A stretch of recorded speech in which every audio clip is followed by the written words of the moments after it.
I'm just saying, it's not that crazy to think platypuses are a hoax. I mean, look at it. Egg-laying mammal, duckbill, beaver tail, venomous spur. It reads like a cryptid somebody dreamt up after a hard night at the pub.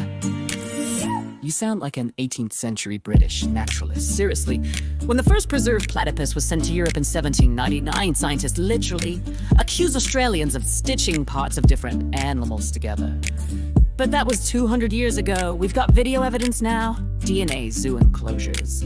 What more do you want? Video evidence can be faked. Have you seen CGI lately? Half the animal documentaries now are 80% animated.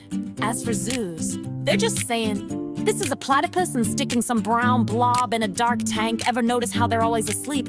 Or too shy to come out? Convenient. Oh, come on. That's like saying pandas aren't real because they mostly just sit there. The platypus is weird, yes, but it's been fully sequenced genetically. Nature is weird. The genome proves it.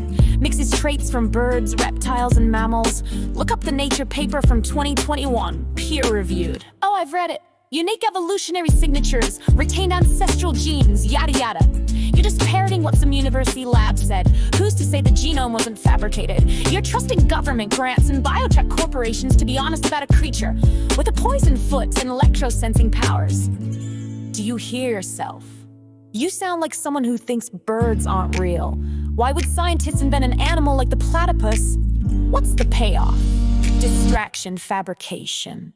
Maybe it started as a prank. Maybe it was colonial propaganda. The British Empire needed the world to believe Australia was full of exotic nonsense. Kangaroos, wombats, spiny echidnas. And suddenly here's a duck mammal lizard hybrid that swims and lays eggs. Too perfect, like the turducken of animals. That's the dumbest conspiracy I've ever heard. Do you think Australia's fake too? Are koalas a deep fake? Have you ever been to a museum? I've been to Australia, which incidentally is the only place platypuses supposedly live. How convenient. You ever notice no one brings back a clear, high-resolution photo of one? Just blurry aquarium shots. Think in the age of 4K phones, we'd have better footage. National Geographic has a whole documentary where they tag and track them. There's drone footage of a platypus foraging underwater. You can literally see them swim with their eyes closed, guided by electrolocation. They're not hiding. They're just rare and nocturnal. Rare is code for easy to lie about.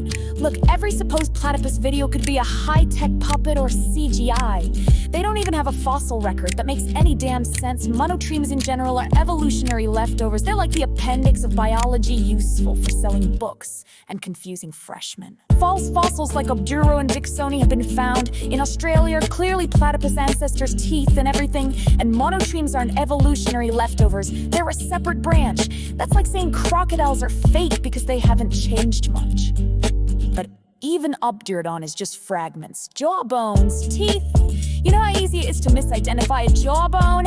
Paleontology is 50% guesswork and 50% plaster reconstruction. I could show you a rock and say it's a goblin fossil. But you're not a paleontologist. People spend decades studying this platypuses are real. The Australian government protects them, scientists breed them, zookeepers feed them. And the moon landing was filmed on a soundstage. You think I haven't heard this song before? I've talked to Aussies who've never seen one in their life. Dozens of trips into the bush, nothing. And you're telling me this elusive egg-laying mammal swims by sonar and shoots poison from its foot? Please, that's a Pokemon, not a species. Then explain the venom research. They've isolated compounds from male platypus spurs that may help with diabetes treatment. It's published in scientific reports. Why would they study something that doesn't exist? Easy fundraising. Medical science loves exotic angles. Help us decode the venom of a weird imaginary animal. Boom, grant money. Show me a lab with a live platypus and I'll eat my hat. You could go to the Healesville Sanctuary, Victoria. They have platypus encounters. You can literally touch one. Sure, and Santa does meet and greets at the mall. Probably just some animatronics swimming around behind glass while they play platypus noises on a loop. I can't believe I'm arguing with a sentient Reddit thread. Do you think echidnas are fake too? Jury's still out. You need help. And you need to stop believing everything with a bill and a tail is real.